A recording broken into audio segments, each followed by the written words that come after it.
Embrace the classic design and performance with the Suzuki Access. Visit Auto K Suzuki Madgaon for more details. अशा जवळ 25-30 वर्ष झाली. माका सांग हे आता माड बी खयच्यान हाडटा तुम्ही? माड आता काहीतरी वाघातोर बी काहीतरी जागे नसतात प्रायव्हेट कोणाचे असतात ते घेऊन हाडतात.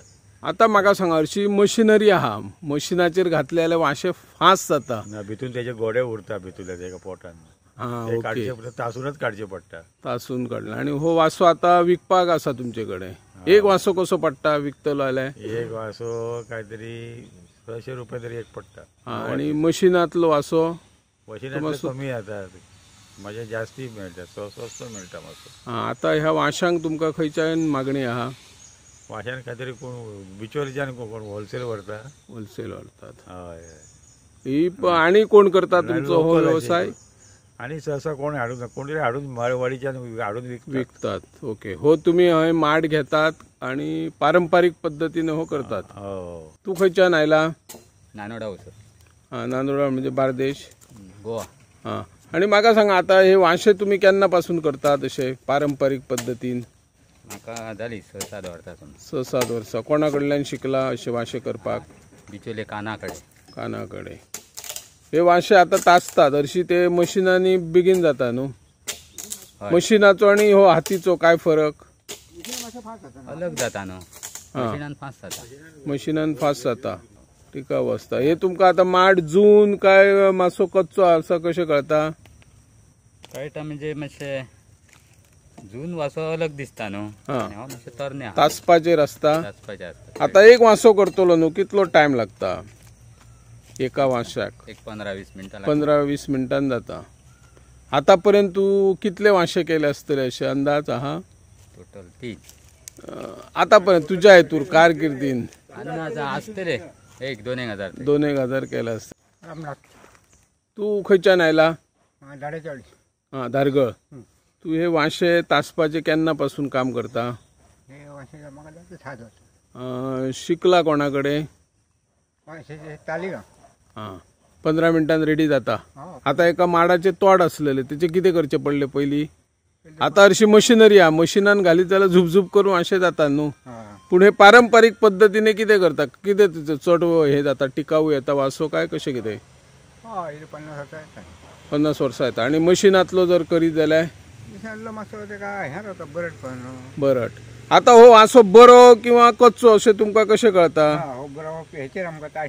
तासणेचेर कळता. आम्ही सध्या पारसे जो वायडोंगर परिसर आहे त्या परिसरात आहोत आणि या परिसरात आजही पारंपरिक पद्धतीने वासे तयार करण्याचं काम सुरू आहे. पेडकर बंधू मागच्या 25 वर्षापासून हा व्यवसाय पारंपरिक पद्धतीने करत आहेत. आज सगळीकडे यंत्रणा आलेली आहे, आधुनिक यंत्राचं युग आहे. एखाद्या वेळी जर ठरवलं तर एखाद्या यंत्रामध्ये एखादा नारळाचा जो तुकडा असतो माडाचा तो जर घातला जर सरळ वासे तयार होतात. परंतु पेडकर जे बंधू आहेत ती मागच्या 2 दशकापासून हा व्यवसाय पारंपरिक पद्धतीने करतात आणि पारंपरिक पद्धतीने त्यांच्याकडे नानोडा आणि धारगळ येथील 2 नागरिक जे पारंपरिक पद्धतीने वासे तयार करण्याचं, वासे तासण्याचं काम करत असतात आणि हा व्यवसाय ते आजपर्यंत टिकून ठेवतात.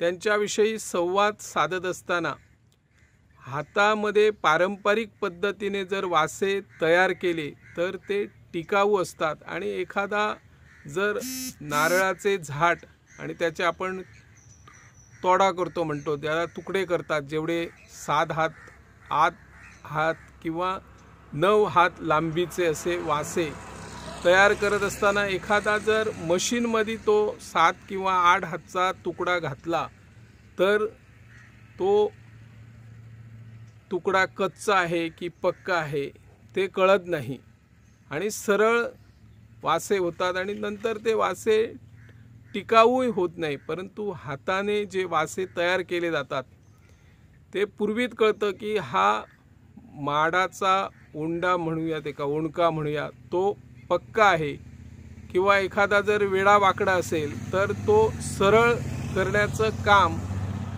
हाताच्या यंत्रातून हातामधून करता येईल।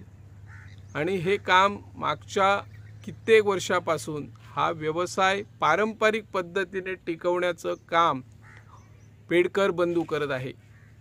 या व्यवसायाला कसल्याच प्रकारचं सरकारकडून तसं अनुदान मिळत नाही। हिरवी सरकार वेगवेगळे पारंपरिक व्यवसाय टिकवून ठेवण्यासाठी सहकार्य करत असतात, परंतु ते करत नाही।